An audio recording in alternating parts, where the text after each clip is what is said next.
what I noticed with Sisterhood is we've really been wounded. And as I said, like, this is all about women's empowerment. I am so for women's empowerment. I'm so for healing the sisterhood bonds.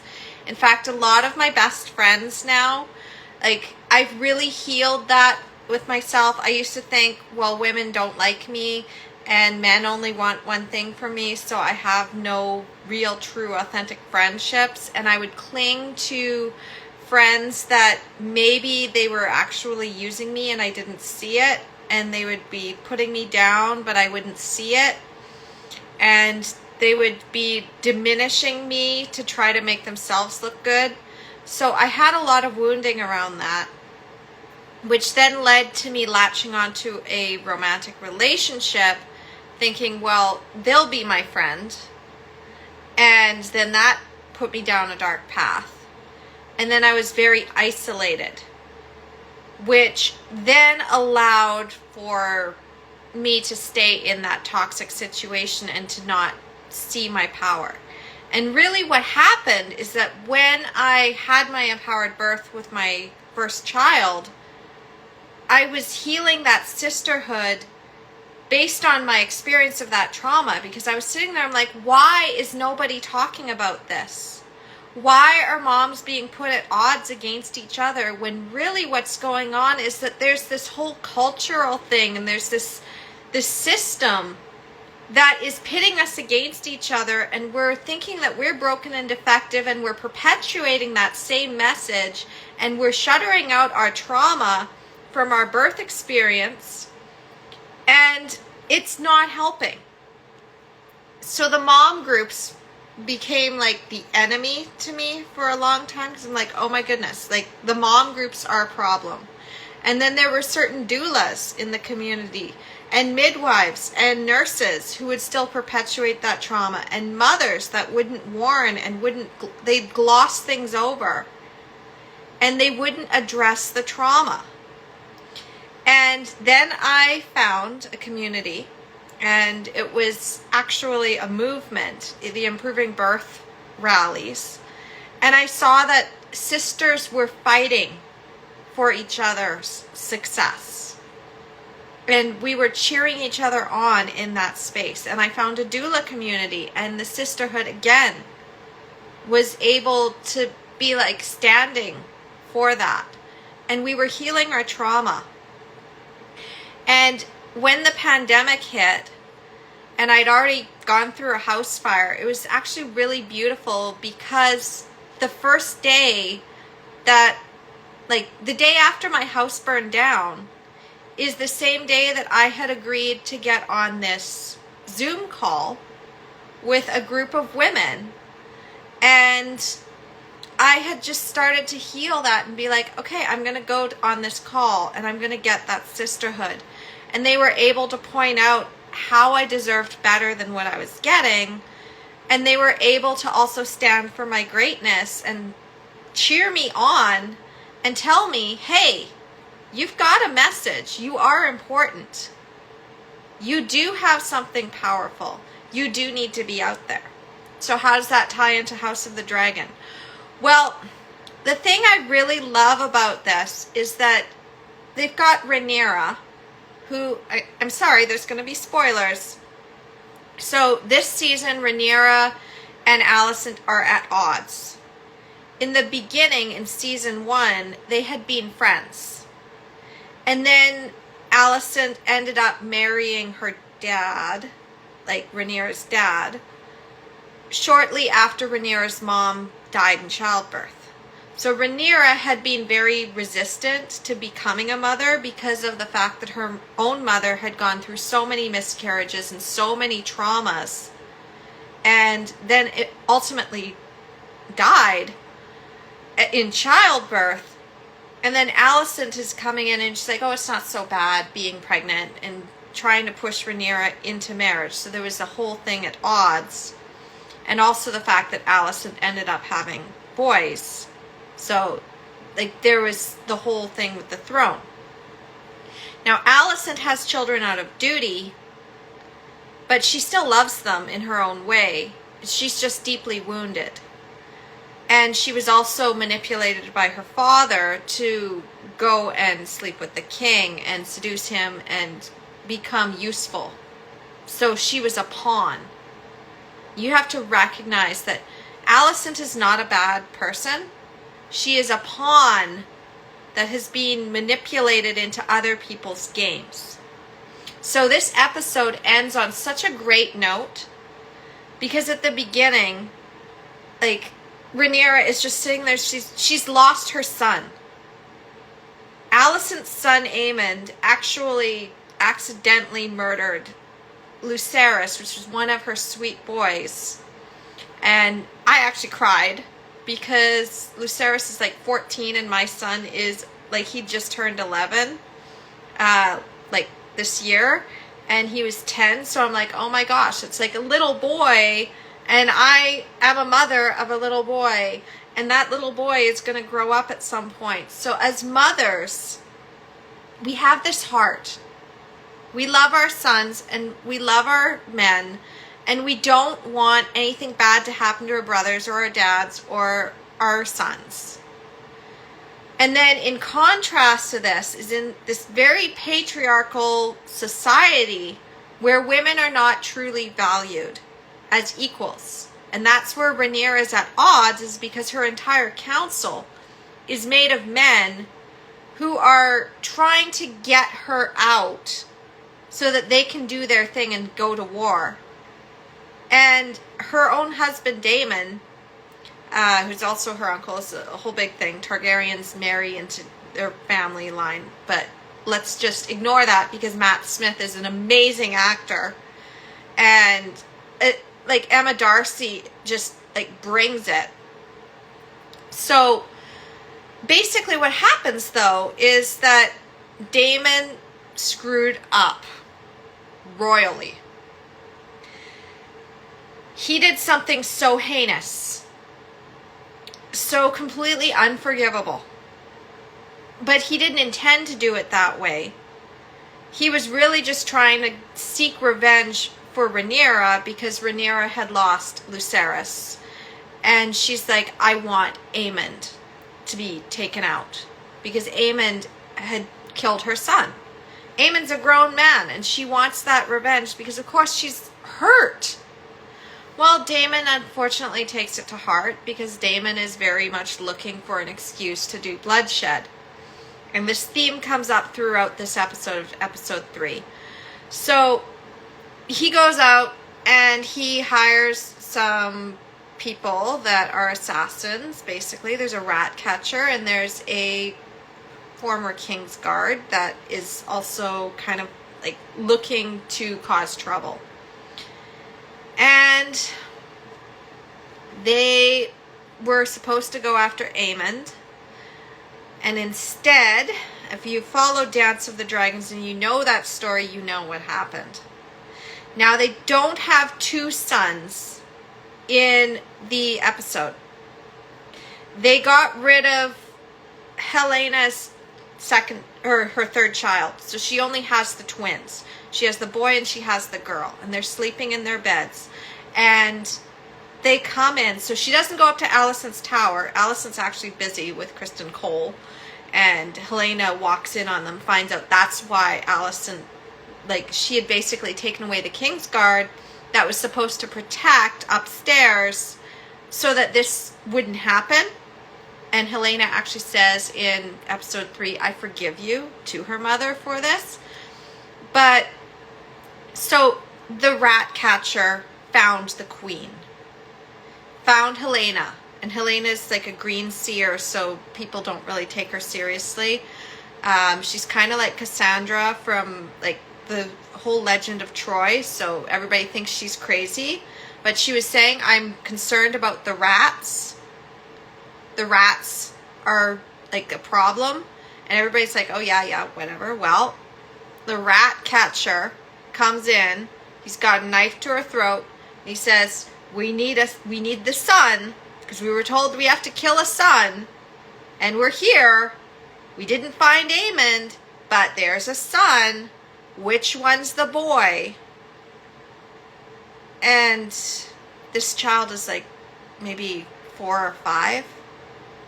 And thankfully they don't show it, but my mother heart is just hurting the whole time because it's like, oh my gosh, like they are seriously going to kill this child in his bed. Now the thing about George R. R. Martin though is that he takes a lot of things from the War of the Roses and then he put them into his story. So there was actually something way back in history about the princes in the tower with the War of the Roses where boys were slaughtered in their beds. So, yeah, a kid gets killed. And Rhaenyra is instantly blamed for it. And she's like, how can they think that I would do this? I would never do this. As a mother, that would hurt my heart. But she's being blamed for it. And she goes to Daemon and she's like, did you order this? And he's like, I was going after Aemond. But of course, when you are perpetuating that revenge and that bloodshed and you don't care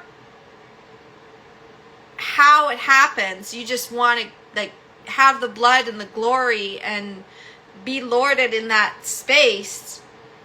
And you've got that killer instinct and it's not put in check. Well, that's the problem. So the sisterhood being wounded is actually also a problem. Because then we're pitting women against each other instead of recognizing that we need to have peace. So what I noticed as I was watching this is how many different parallels come into play. And it got me thinking about something else that my dear friend and mentor Annie Lala had said about how if every world leader had been in love and had their greatest teacher being their true love, then there probably would not be any war. And if everybody was in love, true love, and had their families, then there would be more peace. There wouldn't be that hate. We would all come back to love. Because there's nothing stronger than a mother's love. There really isn't. And that was one thing I was like really hesitant on growing up too. Because I was like, I don't have any blueprints for love. All I have is pain. And I mean, my parents did their best. And at the same time, I was like, I don't know how to be a good mother. But then I had my son. And I love him so much. Sometimes to the point that he rolls his eyes and wants to smack me because I'm sitting there as he's graduating his 5th grade ceremony and I'm watching him and I'm just beaming and I've got tears in my eyes and I'm going, I love you, over and over. And he's just like, you're embarrassing me, Mom. You're really embarrassing me. And it's like, it doesn't matter because one day he's going to know just how much I fiercely love him. And it's not for any outside accomplishment. It's just because I love him. So, I mean, Rhaenyra loves her boys. And she also knows when she needs to send them away because she needs to protect them. And she's also willing to be hated by people as long as she can get to peace. And so at some point, she's burying her Kingsguard that got into a fight with his actual twin brother that was sent to murder her. And she's sitting there and she's like, this is going to cause a war. And, like, she doesn't see what Rhaenys, which is her aunt, sees. And Rhaenys is telling her, it's like, it's not going to matter. Once the bloodshed starts, it is not going to matter how the war began. And she's like, but the war began because they usurped my throne. And she's like, or did it begin when the boy's head got cut off? Or was it when Aemond lost an eye when your boys were fighting when they were children? Like, nobody's gonna care. It's just been like this revenge back and forth. The reason that Aemond went after Lucerys was because when Lucerys was a child and Aemond was a child, and he was a little bit of a little shit, he was picking on Lucerys because technically they weren't royal blood. Rhaenyra had married Laenor Valerian, and they had tried. They tried to do their duty, but he's gay. He's as gay can get. It was not going to work. He even at one point had said, I hate myself. And she's like, I don't hate you. I think you're an honorable man. You're one of my best friends. Like, I have no hatred for you. Like, we are protecting our family. Like, he basically was like, I am going to have you go and fall in love with someone. Like, she had a Kingsguard and Sir Harwin Strong, and they had 3 boys, and Laenor loved them as his sons. It was a very beautiful thing. And it was also something that the Hightowers, Alicent's family, and by extension, Aemond and Aegon, her brothers, would pick on the boys for. And at one point, Aemond tried to steal Baela, which is Lucerys' stepsister, the dragon. And Lucerys is just trying to do the right thing. And then Aemond and Lucerys get into a fight. And then what happens is that Aemond loses his eye in that fight. It turned to bloodshed. So Aemond held this grudge against a child so much younger than him, his cousin so much younger than him, that when Lucerys came to try to broker some peace, to try to reclaim the throne for his mother at 14 years old, Aemond's already been there. And Aemond goes and chases him through the sky and scares him, and the dragon thinks, oh, it's war, and goes after the other dragon.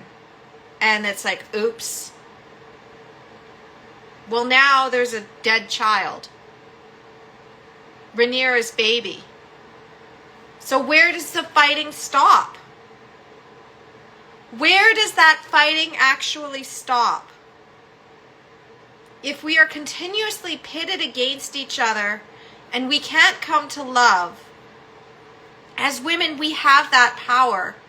But if the men in our lives are not seeing that, then we're kind of screwed. So Rhaenys is basically telling Rhaenyra, it doesn't matter.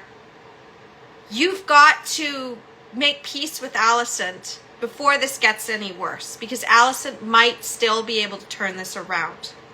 So Rhaenyra swallows her pride and she's like, you know what? I'm going to be the one to make the first move, and I'm going to come in and I'm going to talk with Alicent. So they sneak into the set. And she starts out, she's got a knife because she's like, you're going to talk to me or we're both going to die, because this is dire. And then when Alicent is like, well, then what? And she's like, maybe I haven't done this exactly right. Let's do a do-over. So she did repair it. She's like, look, we saw how men are with their tournaments and their bloodshed. You know this is going to get uglier. More of our sons are going to die. I don't want that. You don't want that. We don't want all this bloodshed. It's going to come back on us. We're going to end up having to pick up all the pieces. We've got to do something. And it's like, you know that I'm the one that was supposed to take the throne. And then Alicent is like, no, he changed his mind. Your father changed his mind. And then they keep having this conversation, and suddenly they come to an understanding. Because Alicent says something, she mentions about the Song of Ice and Fire. Now, if you've been watching Game of Thrones, you know the Song of Ice and Fire.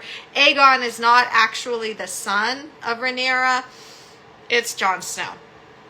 And that whole thing, it's like, what the hell? Like, I saw it coming, And it was a really beautiful ending. I actually did like season 8. So don't flame me though. The thing I didn't like is the pace of it, because I can understand the pacing didn't make sense. But I'm also someone who can kind of fill in the blanks and add more exposition to be like, yeah, I can kind of see how that would be, and I can kind of see that that was the end game all along, and it does make sense for the characters. But the thing is like, okay, he was talking about the Song of Ice and Fire. He wasn't talking about your son Aegon. He was talking about the Song of Ice and Fire to you. And you misheard that and thought that he was talking about Aegon, your son, sitting the throne, when really it's supposed to be my bloodline. And then Alicent kind of has like an oh crap moment. And of course Rhaenyra's like, we've got to turn this around. And Alicent is like, it's too late, Rhaenyra. You've got to get out of here. Like, it's too late. Now, whether Rhaenyra actually understands it, because Rhaenyra is so much younger than Alicent, and she doesn't quite understand the nuances, she might get it, or she might not. I'm very curious to see how this plays out. But Alicent is like, it's already too late. I have been trying to turn this around this whole time, but they are already, like, these men, we have no control over them. They're not listening to us. They're not valuing us. They're not valuing our insight. They see our compassion as weakness. And that is where we really need to heal as a sisterhood. Because we can't get the validation first from the wounded men. And it's not fair for us to expect the ones that are healing to give us everything, and we are pitting against ourselves and each other as women. We need to stop the fighting. We need to have that strong sisterhood and recognize how we can come to peace so that we can kind of work behind the scenes as we've sort of always done. Because that was the other thing that I noticed is in reading Reclaiming Childbirth as a Rite of Passage, I was really pulling through a lot of the webs of how women have been able to rise up. And I've been following like the history, but I've been looking at it through the lens of how the women might have come to it. There was like Elizabeth of York, her story with the White Queen and the White Princess, like looking at those threads of the War of the Roses, you can kind of see how even when women didn't really have a lot of power, if they could get their man to like be in love with them, that gave them some leverage and they could influence. But you have to come from it from a place of absolute true love. Love of our sons, love of our brothers, love of our fathers. Recognizing that it's going to take all of us as sisters. As sisters, it's going to take all of us. We have got to stop fighting. We've got to stop getting jealous when another sister is successful. We've got to stop picking each other apart. We've got to stop undermining each other. We have got to heal our own trauma and recognize that we're all a mirror for each other, so that we don't inadvertently say something that diminishes another woman's experience. Because there's nothing more wounding than going into a mom group especially and asking a question when the intuition is saying, hey, this isn't right, I don't feel safe, and I need some support, And everybody around them is like, well, why would you even say no to that in the first place? Don't you care about your baby? Don't you realize that this bad thing could happen or this bad thing could happen and you're wrong and bad? Or when someone is strong in their power and they say, hey, you don't actually have to do that thing. And then they get piled on by someone who is really not seeing the damage that their words are causing. Because of how many other women might be hearing that message, looking at that and being like, oh yeah, well, she's getting torn apart, so maybe I should stop. Well, she's getting burned at the stake, so maybe we should be quiet. Well, if she's going to get burned at the stake, then maybe we should find others that don't fit and weed them out, and we will help to get them out. Like Handmaid's Tale with the wives. I actually really, really love watching the dynamics of women in these shows, especially the ones that are cutthroat. And I talked about this earlier about Cressida Cowper in Bridgerton. But it's like, yeah, there's a lot of catty women. But why are we catty? We weren't born that way. We were raised that way. We were taught that way.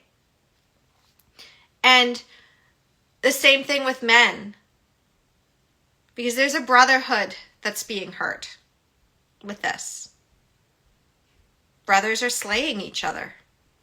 Not always not always figuratively. It's figurative. Like they're not out there with swords all the time. I mean, sometimes they are. Sometimes they've got the guns and they're fighting and they're shedding blood. But sometimes it's cutthroat business deals to screw each other over. Or screwing each other over out of a partner. And it's for greed. And it's coming from a place of, again, wounding. So the brotherhood needs to heal and the sisterhood needs to heal. And we all got to also stop messing with each other's soulmates, which is a whole other topic that I could get into. But the fact is like, brothers need to support brothers. Brothers need to support sisters. And we're all brothers and sisters. In fact, now my closest friends, the ones that I consider family, I'll even say brother, sister, dad, mom. Blood has nothing to do with it. My best friends are my sisters and my brothers to me, with a capital S and a capital B. And I have many brothers and many sisters. And I can see that we are all brothers and sisters to each other. And there's one true love that comes in when we heal. When we can heal those ties, that's when you can see your path. Because every brother and sister who is healed is going to want that success for you. So I'm not jealous of any of the women that I'm in connection with, no matter how much more successful they are than me right now. No matter how vibrant and beautiful their lives are, when they say things like, I just raised my prices and I'm now worth this much, I'm like, rock on. You totally deserve that. You totally earn that. And one day I'm going to get there. And right now I can also cheer for you. Or they can be like, I just got this really cute outfit, or I just got my hair done, and it's like, rock on, you look gorgeous. Look at you shine, look at you sparkle. I love it. When we're cheering for each other, instead of being like, who does she think she is? No. And in doing that, in coming to that place of love, you can stop the wars. Now, obviously, this is a TV show with House of the Dragon, and we know how it's going to end.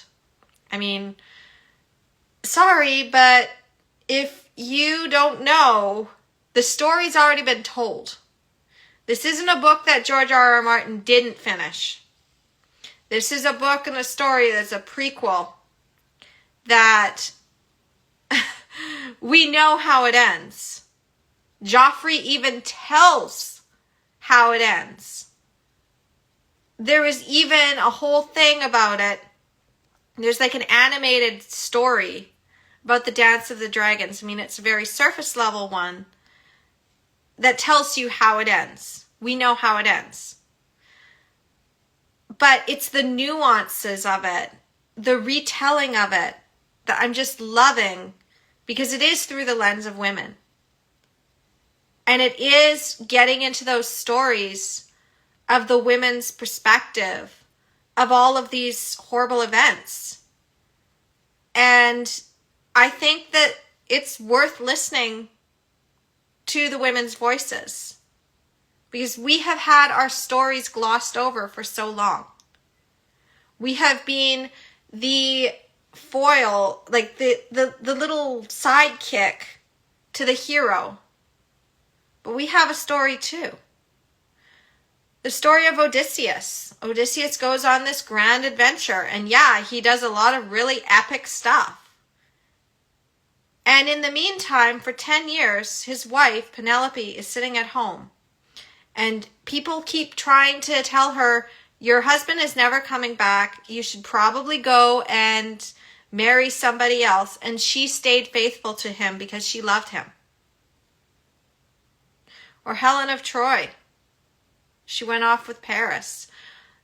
The version of Troy with Orlando Bloom, I loved it because she had even said to Paris, like, yeah, you ran from that fight, but I don't need a great warrior. I need someone to grow old with.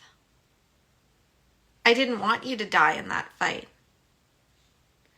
And Andromache, who's like the wife of Hector, played by Eric Bana, who's also really nice and easy on the eyes. Actually, I really enjoyed that movie so much. For obvious reasons. There was a lot of really good actors. And just a little side thing. It's one of the few movies where Sean Bean does not die, because he plays Odysseus. So there are movies that Sean Bean is in that he doesn't die. He just didn't make it out of season 1 of Game of Thrones and Lord of the Rings and James Bond and all that. But yeah, there's actually a movie that exists where he did not die. And he was probably the only one that didn't die, to be honest, out of all of those. But even Andromache, she's got a story. Hector dies and she's got to lead everybody out of that castle to freedom. She's got to take all the women and the children. She's responsible for that. So as women, yeah, we're not going off and fighting wars. We're not going off and crushing people. I mean, we can. We can do it in a different way, though. We can do it in a more peaceful way. Our way is collaboration. Our way is sisterhood. We don't have to pit each other against each other. And this is something I've noticed even as I've started to build my own business. There's a lot of women that they think that they're in competition and they won't support each other and they'll try to undermine each other. When really I'm sitting there, I was like, we're all on the same side here. We're all trying to work on this. Why don't we just start cheering for each other's success and then we'll all become successful? So I will promote my sisters. I'll promote the hell out of them. And if they get the deal and I don't, that's okay. It's going to come back to me. And I think with the brotherhood too, if you promote your brother and you support your brother, that's going to come back to you tenfold, a lot more than if you kill your brother. Stomp your brother out. That's just my thoughts anyway. So, if you haven't been watching House of the Dragon, though, it's so good. It's so good. It's like, I just freaking love that show. And I loved Game of Thrones, but this is even better. And it's not just because there's dragons and there's more dragons and more of a budget to work with. It's the actual, like, the actors are just incredible in it. And I really am enjoying it. So, yeah. Anyway, I gotta go. I've got to work on some more stuff today. And I will talk to you soon. Thanks for watching. Bye.